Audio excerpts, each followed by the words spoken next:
তারেক রহমানের কাছ থেকে কৃষিকার্ড নেওয়া সেই কবির বর্তমানে প্রচুর পরিমাণে ভাইরাল। তো নতুন একটি ভিডিও দেখেন, তারপরে কথা বলা যাক।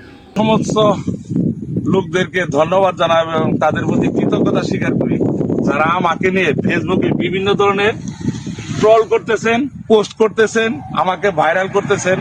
আমি একজন সাধারণ কৃষক, ঠিক আছে। আমার একটা আইডিয়া ছিল, আছে, এটা আমি পাশাপাশি কাজ করি। তো আমি চাইছিলাম যে কোনোভাবে আমার পেজটা যেন একটু ভাইরাল হয়। তো আপনারা আমার এই উপকারটা করতেছেন, আপনাদের প্রতি আমি চিরকৃতজ্ঞ। আপনাদের জন্য আমার পক্ষ থেকে লাল গোলাপের শুভেচ্ছা রইল। সবাইকে ধন্যবাদ।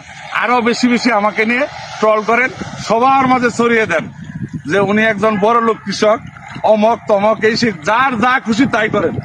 ধন্যবাদ সবাই। ওনার ফেসবুক দেখলে আপনি বুঝতে পারবেন উনি ভাইরাল হওয়ার জন্য এমন কিছু বাদনাই না করেছে, কিন্তু এই কৃষিকার্ডের দৌলতে জনাব তারেক রহমানের উসিলায় উনি ভাইরাল হয়েছে।